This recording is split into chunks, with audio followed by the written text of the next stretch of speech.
today we are going to go through just like some foundational aspects, kind of like a little prerequisite course or class, and just kind of defining some terms and lots of terms.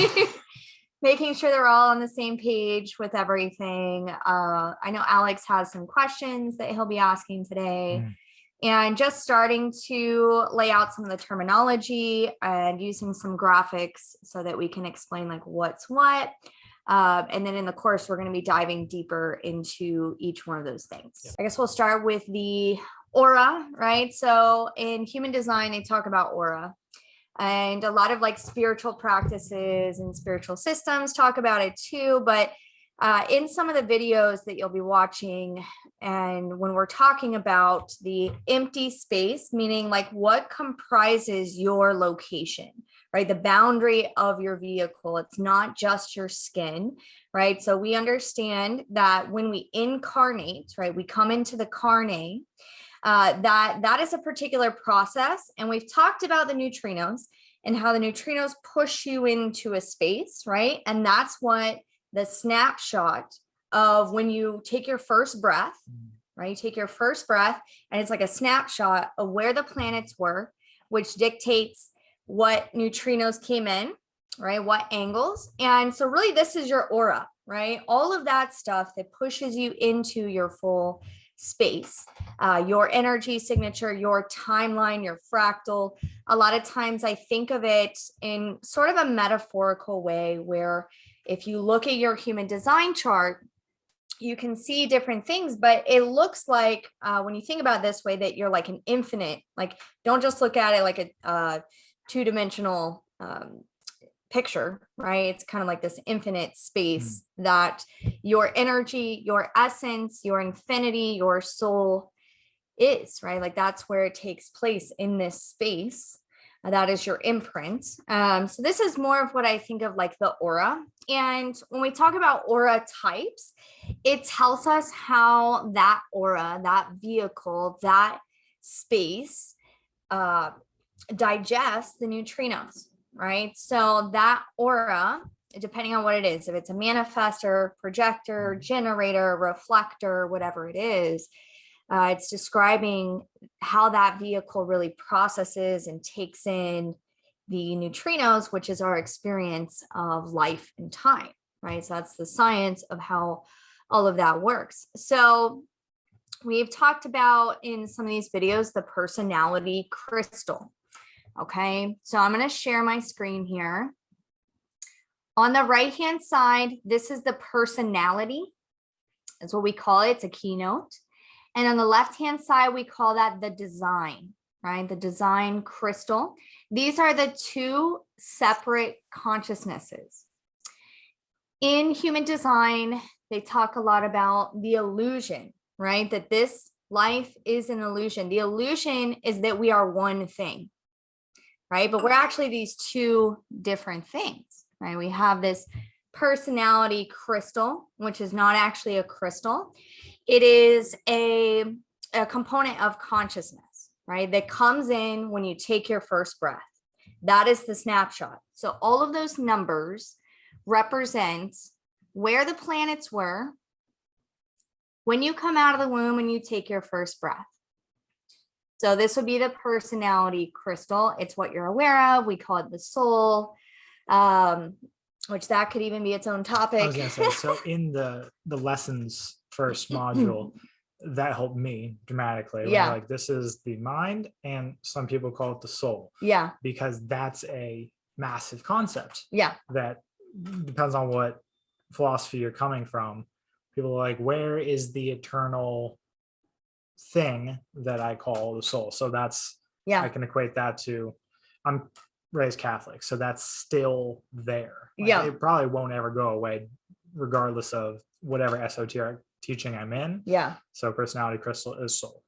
That's like what a lot of people will correlate it to. It's the infinite part of you that keeps reincarnating into different vehicles, into different combinations of design crystals. And so the personality crystal, and I go into this in the video, so I'm not going to go too much into it right now, but it lives outside the body. It lives in the head center, which when you look at your chart,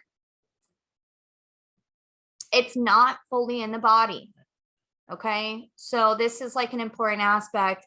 Again, it's what we're aware of. It has a major part of like being the mind, but it's not something that has even full capacity in the vehicle, right? It's kind of outside of it because it's the computer box, right? So it's a component of the computer box. So I kind of come up with this analogy of the mind being a computer box, because the more that I learned about it and using these systems and these tools, that that computer box, the way the mind works is that it's just pumping on programs, right? And there's all these different spiritual programs and self-help models and NLP and all of these different modalities to reprogram the mind, right? So we can literally do that. And we can think of the computer box as the mind, right? It's a tool rather than being like, okay, this is who I am, right? Computer box is your tool, but it's not actually who you are. And it has a lot to do with that personality crystal and a lot of other things in your chart. Okay? Different from the brain. Right. Yes. That's mind and brain right, are two separate things. And even in human design, we talk about like the psyche and aligning the psyche to its correct orientation, which has a lot to do with how you capture those neutrinos, which is very advanced. We'll get to that later. And then the brain is more about the physical body, right? So we want to fuel the brain correctly and align the psyche correctly so that they work together. But yeah, that's more on the other aspect, the physical aspect. So the design crystal is all those numbers on the left-hand side of the chart. Okay. And this is the aspect of you that comes into form 88 days before you're born. It doesn't matter if you're born C-section or if there was like a delay in the birth or any of those kind of things. It is something that happens 88 days before you're born, which is what creates a lot of mechanisms and aspects in the chart itself. This is what creates the juxtaposition. We're literally having two different imprints of time in us. Okay, so the design crystal is 88 days beforehand. And then the personality crystal is right when you're born. So you have this 88 days beforehand, and then that keeps moving, right? And then the personality crystal comes in, that's what creates the cross. We'll get into that stuff later. I hadn't understood that until that. Yeah. Yeah. So the design crystal, they say, comes up from the earth. Okay. The personality crystal comes down from what we call the Godhead, which this does get into a lot of different religions. There's different angles, okay, of where information comes from to incarnate new souls, okay? And they're not gods, okay? But this does tell us a lot about the archetypes of even where these different religions came from, right? And a lot of them, it's just the different information.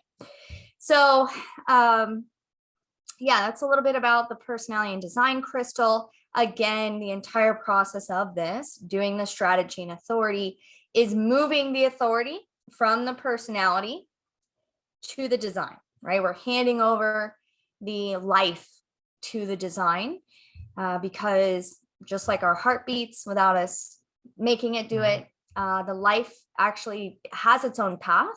And if we get out of the way of that, it can do it on its own. And then we just use the computer box to analyze, research. Let me translate clearly so that I can share with people my uniqueness, right? So that's a little bit more about the personality and the design crystal. That would make complete sense, just from, if even not having been submerged in that world, the immortal part of you would turn over the being to the non-immortal part to have that experience. So it would turn it over to your current point in consciousness to take over, but it's always lingering in the background, so to speak. Also, with the angles and the godheads, those could be gods in the Greco mythology. That would be God. So different aspects of everything would be god of war, god of, that would exactly be the godheads. And angels is real close in terminology to angels. Oh yeah, we'll be getting into that. There's a whole course on angels, demons, aliens, gods, all of that. And it actually does have a lot to do with the individuals. There's like a very specific aspect, and it will kind of indicate how that individual will interpret certain information, which is also really interesting. But yeah, that personality crystal, and the design crystal, they're in like this kind of love-hate relationship. They're not really together. The design crystal is in the ajna. The personality crystal is in the head center outside of the body. Sometimes it's in the body. It kind of goes in and out. The personality crystal is what reads the neutrinos one at a time, but there's like, I don't know, billions a second, it's just one at a time. It's your film reel. So they're also being held together in the illusion of their separateness by what we call the magnetic monopole, which is drawing everything to you. The magnetic monopole is in the G center. And if we understand that each one of us is being pulled down a string, down a fractal line in life, the magnetic monopole is what is pulling in the field, right? The neutrinos, and that's being processed by the personality crystal. And then the vehicle is meant to live the life. Okay. So we'll be diving into that stuff later. But yeah, that's a little bit about those aspects there. I have a technical question from 10 minutes ago, the 88 days thing. If it doesn't matter how you come into being, C-section, where do you start counting from? You count from the time that you took your first breath. Okay. Yeah. But wouldn't that make it matter? If you had a C-section and it was so it's there already. Okay. It's there already. 88. It's actually not even 88 days. It's 88 degrees of the sun. Right. So sometimes that's 89 days. Sometimes it's 88 days. But yeah, so a couple other things here. On the right hand here, you see all these planets. These are planets.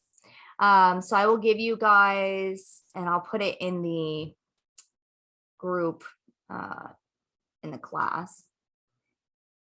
We call these glyphs. These are the astrological glyphs. They represent the planets. Okay. So we have the sun, earth, north node, south node, moon, Mercury, Venus, Mars, Jupiter, Saturn, Uranus, Neptune, Pluto. And then the same on this side. Okay. This is where they were. This is where the planets was in that gate. When we look at the wheel, okay, when we talk about the human design wheel, what we are referring to are the angles of where those planets were according to your relation to the earth.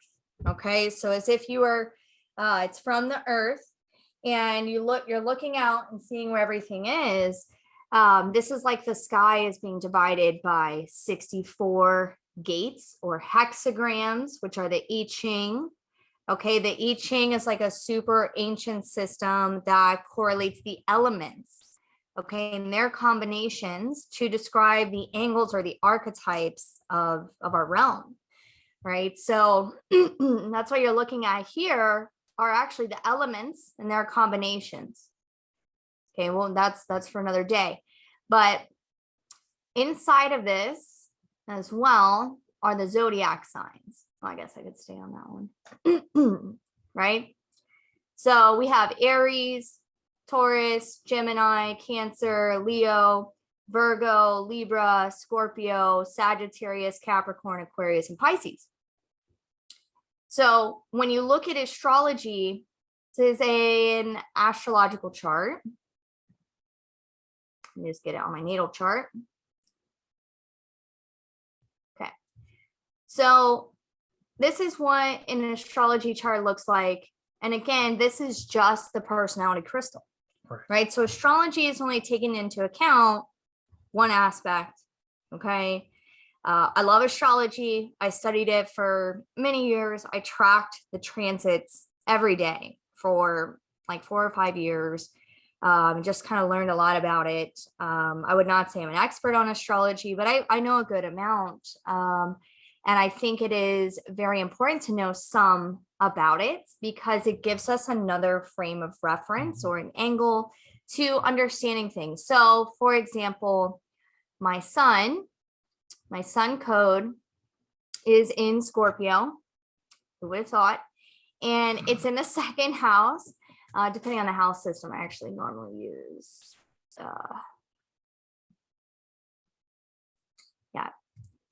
depending on the house system, there are different house systems. I like to use whole house system, okay, where everything is equal. The houses are all the same amount. They're all 30 degrees, right? So my sun is in the 3rd house. That's just giving us another angle to my personality sun, which that happens to be the 50.6, which is a big part of my cross, all these things. So you can look at it as the human design. We can go into the gene keys. We can look at the elements that is composing that gate. We can look at what house it's in astrology, right? Then are there any aspects? I mean, so there's a lot that you can look at, which is not necessarily something that you always need to do, but that's one way that I work with everything. So yeah, that's the personality crystal as the wheel. Okay. When we talk about gates, all these numbers in every single body graph, all the numbers are in the same place. It just depends what you have. Like, okay, I have the 50.6. There it is. There's the 50. I have the 3. There's the 3.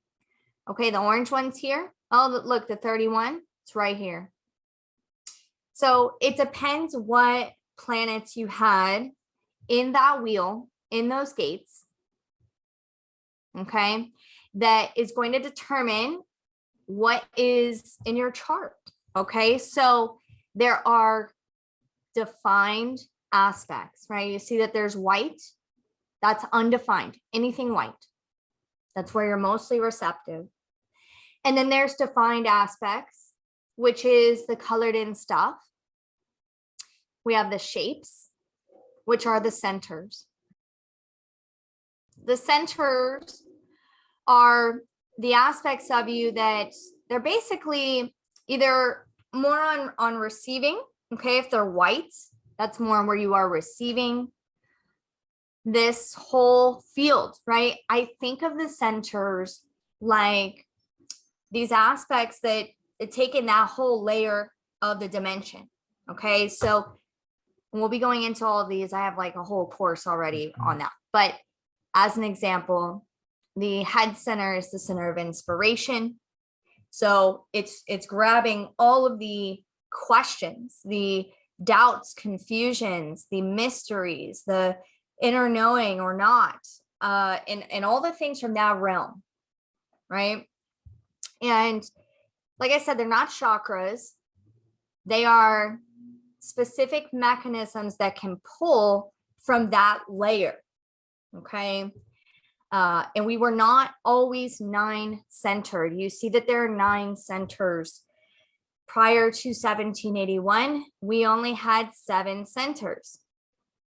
And that's where even the 7 chakra system comes from, where all of those actually outdated spiritual understandings come from. We can take some of that stuff and apply it, but we are actually in a different vehicle, in a different realm, in a different ocean, right? There's more to the field than what there was before.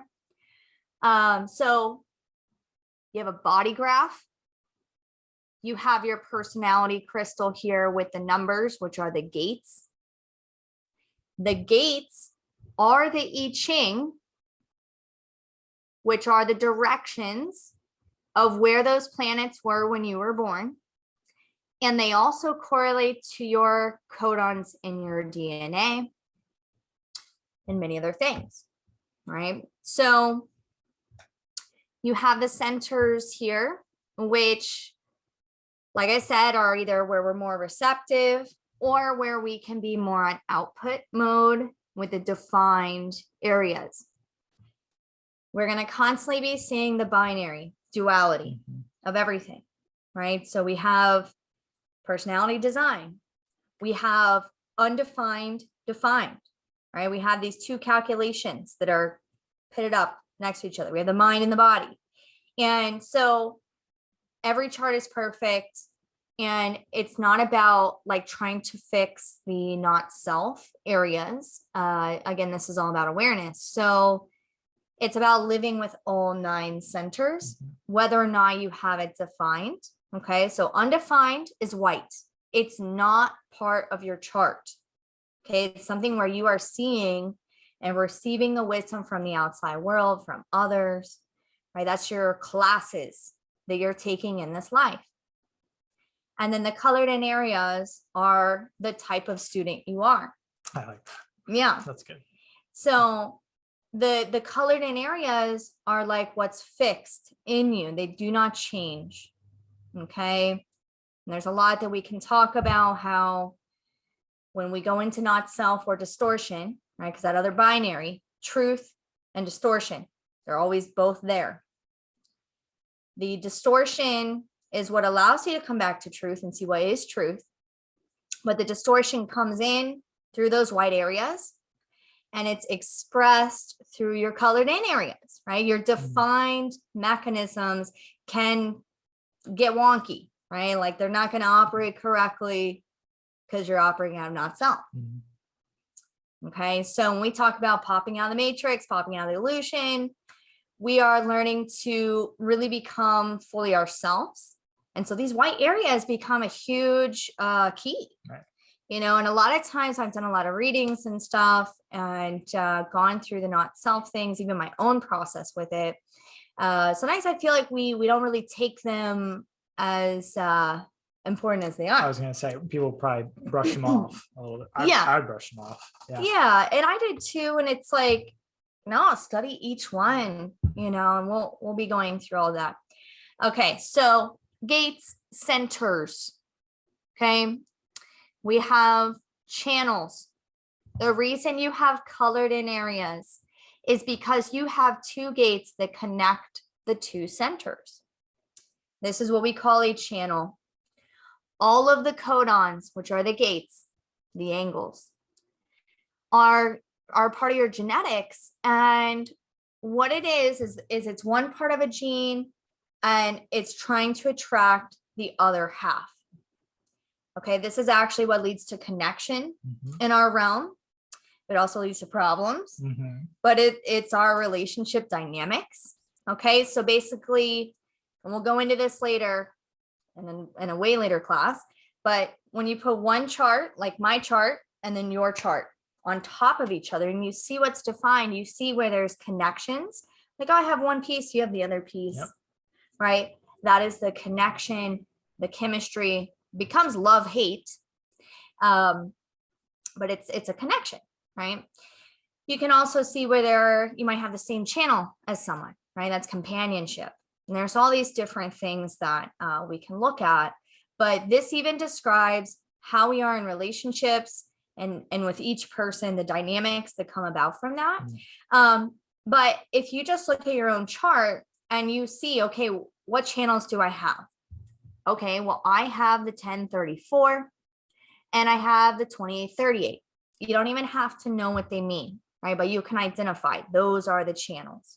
Okay, I have this center, that center, these are open, etc. So these are a little bit of the description of some of the terminology that we're going to use. Gates, you know, the gene keys or the gate or the codons, the centers, the wheel, the body graph is the chart as a whole. And this is what's reading the neutrinos. This is telling us the location of the planets that are the filters of the neutrinos that make up your space, your energy signature, your infinite imprint essence that is in that line, in that trajectory, and all of that. That was that was clear. Okay. For me, at least. Yeah. All right, so this is just the very foundation. I did want to show a video, just a 2-minute, 3-minute video really quick of the helical model of our solar system, because there's a lot to talk about our solar system. We have an unusual solar system. Our star, our sun, is a single star. Right? It's most solar systems are either binary, where they have two suns, two main stars that are basically feeding off of each other and interacting. It's actually unusual for us to have this one sun source, which again is 70% of the neutrinos that we receive, right? It's coming from our sun. So the old model was, well, even 500 more years before this, before Copernicus, right? We used to believe the Earth was at the center and everything revolved around it, right? Then they're like, no. Actually, the sun is the center and everything revolves around that. Well, actually, what we found is that it moves a little bit differently, which we'll go into some theories that I have later on about what's happening with the sun. What you said about 70%. Coming from the sun. So if anyone is sensitive to energy fields, as in viscerally detect them, if you ever pay attention to the KP index, you can go on a couple of different sites. SolarHam, Suspicious Observers all have a graph of the KP index, and that's what the sun is throwing off. And you'll notice when the KP index is at its extremes, people will be having issues. Psychological issues, as in it's a lot to deal with. So if a day didn't really have anything traumatic or just big noticeably in your life happen, but you were having a hard time dealing with everything, it'd be interesting to correlate it with that, because that is how much of the field you're processing. Right. Environment changed. For sure. Yeah, and the CMEs and all of that. The coronal mass ejections and the solar flares and UV and everything. The sun dictates more than we would like it to sometimes. Yeah, exactly. So I got one question, if you don't mind. Yeah. I'm sure you've heard. Is there such a thing as an internal sun, like the black sun, or under the pole star? Have you heard of this? I mean, I've heard of like the black sun, or the. I mean, I know there's different esoteric, beliefs and religions, but as far as different energies within maybe an internal sun within the pole star in the center. That might even be they're correlating to either one of the crystals or the magnetic monopole. I'm not really sure, but make a lesson about it. we could definitely chat about that. Which is interesting. Go ahead. Well, I was just gonna say that you brought up like the black sun, and you guys know that song, The Black Hole Sun. That one. There's a lot to that. Again, this part's theory. But with this video, I'm gonna show you guys, I think like my theory is that it has to do with the black hole. Gotcha. Like why our sun is like going where but I don't know. But so we're gonna show this little short video here. I don't own the rights to this video, but I think it's cool.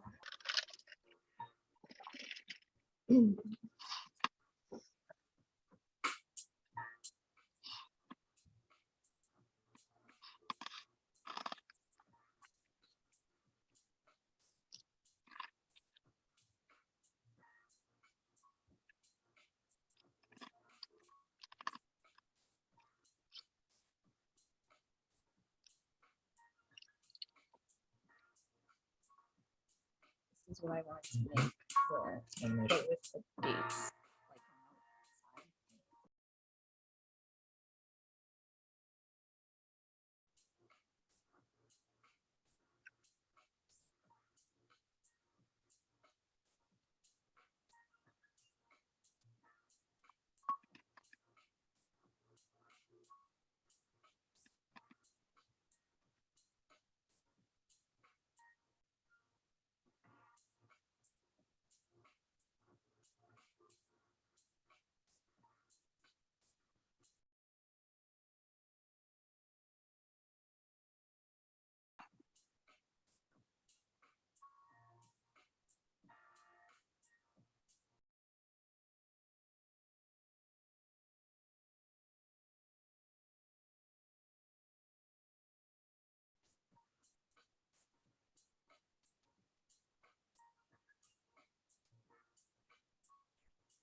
Yeah, I just found that really interesting. And even it looks like a double helix, DNA as it's going through. And it's interesting because we only ever see one side of the sun.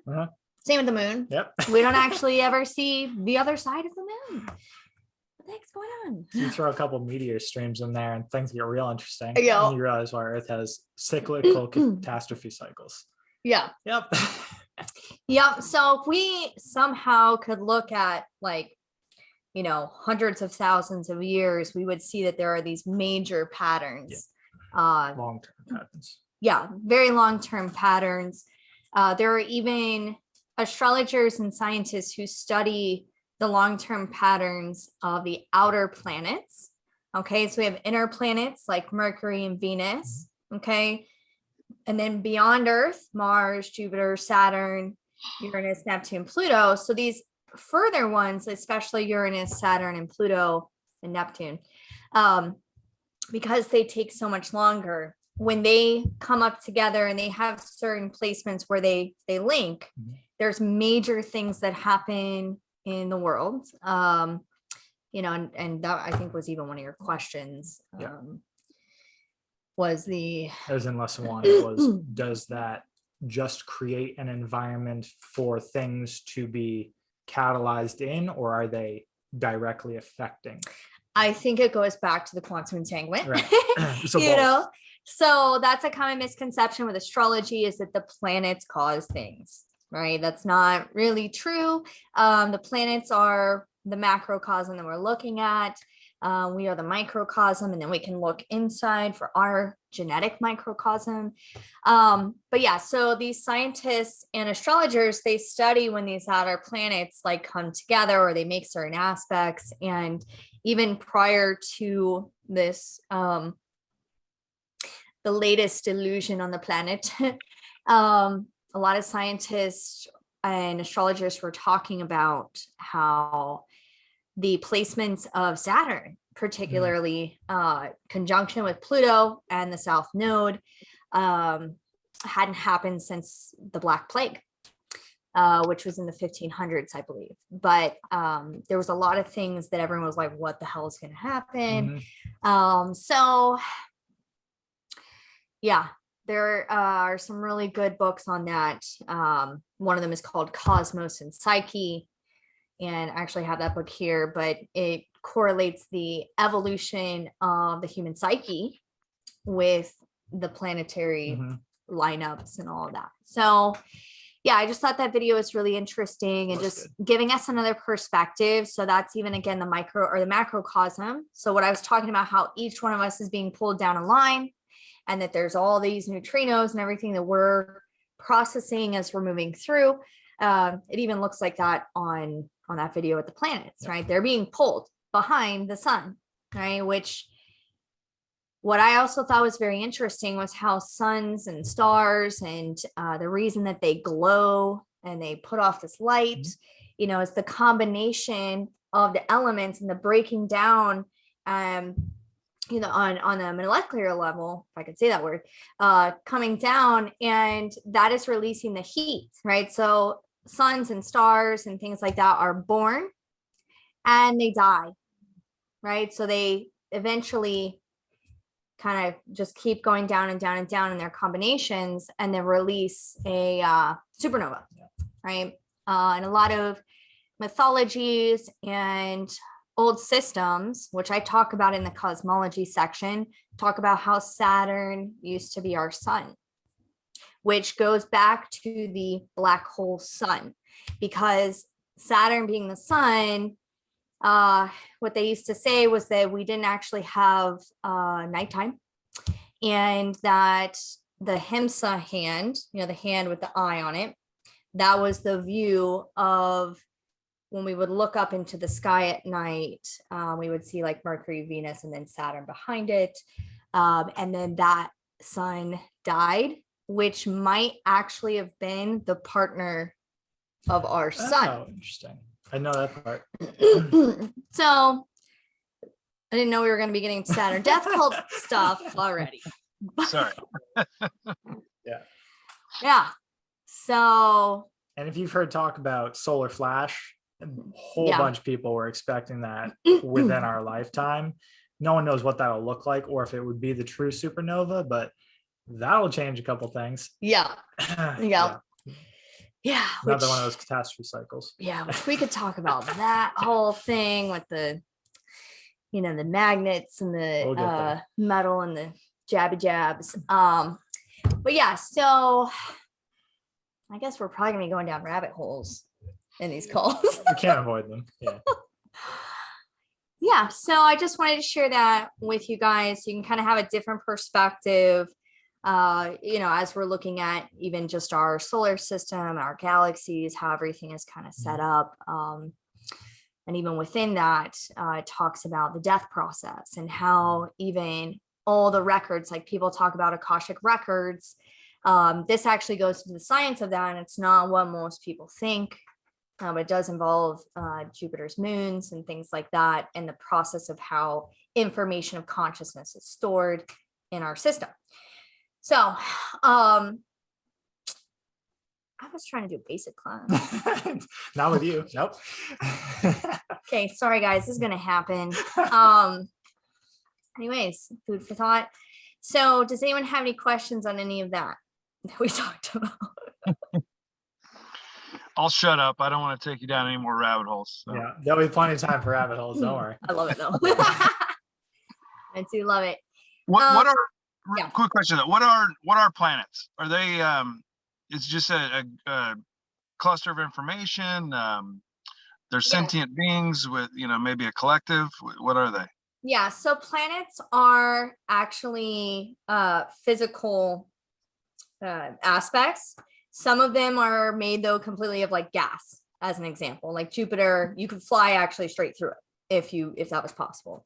But basically they are representations also of different aspects of our consciousness. So every time they discovered a planet, as an example, they would correlate its attributes to things that were going on. So as an example, in 1781, when Herschel discovered Uranus with a telescope, that was also when like the American Revolution was going on. It represents the Aquarian age, and it is liberating us from Saturn, right, which was the structure, the death, the limitation, all those things. So I believe it's that quantum entanglement where the planets, yes, they're filtering the neutrinos, but they are like that macrocosm of the fractal that we can see, right, or that we can study and things like that. But they're physical things, okay? Whereas some of the astrological calculations are not actually physical things that we still look at, like the North Node and South Node. They're not things, right? Midpoints, they're not actual aspects. And there's a lot of mythology, and you know, astrology is the oldest science. It is from the beginning, right? So there's a lot to that, and there's been a lot of people that have started doing like actual studies, which is really cool. But they represent also alchemical processes, right? So when we talk about alchemy, okay, this maybe could be this week's contemplation, even though we haven't really like started class yet. But alchemy, okay, contemplate on that. What is your definition of that? What does that mean to you? But really these planets are kind of representing these different phases of alchemy, or they're leading to alchemical processes, which is transmutation. You know, it's taking things in, converting them. They're doing that within themselves. As an example, you know, Jupiter, the reason why he's correlated to Zeus, okay, and they call him like the vacuum of the solar system, because it protects us, right? He is the benefactor. He's the one that like protects us, because the gaseous planet and all of its magnetic poles and everything sucks in the things that would hit Earth. Asteroids, asteroids and comets and things like it protects us. So, you know, that's also a reason probably that it's given those attributes as well. So they have different functions. especially when we look at the process of how neutrinos come in. They don't just come in from everywhere, right? They come in, they go through the planets, and it's like a laser on different mirrors that you see. And it goes from this way to that way. There's actually a pathway that the neutrinos go through, then come through to us through that particular pathway in these planets. But yeah, so I don't know if that answers your question about what planets are. Yeah, I'm just curious because I know we're, like, as you say, we're affected by planets. And so depending on where those neutrinos are coming from, I kind of look at planets as like I don't know, the first beings, right? I mean, that's kind of the first creation of consciousness, I guess. And then we're that smaller fractal, like you say, from that. It's like the original story, right? Yeah. Right. Yeah. And there's a lot of mythology around it, which I find really interesting. Like even the whole stuff about like eating babies. Guess we're going there. You know, has a lot to do with Saturn and Kronos, and that's the whole mythology of Gaia and the Earth and, you know, Uranus, Ornos, you know. Yeah. Okay. So it's all interconnected for sure, but even stars have design crystals. So stars and planets all have design crystals, but they don't have personality crystals. So they are part of what we call the, Ra calls it like God, which is Global Orchestration Directory, which creates the background field, right? It's the interstellar background field program, right? So I always kind of think of it like that kaleidoscope that we're moving through. They create the different waves in the ocean of the neutrinos. So there's a lot to unpack there.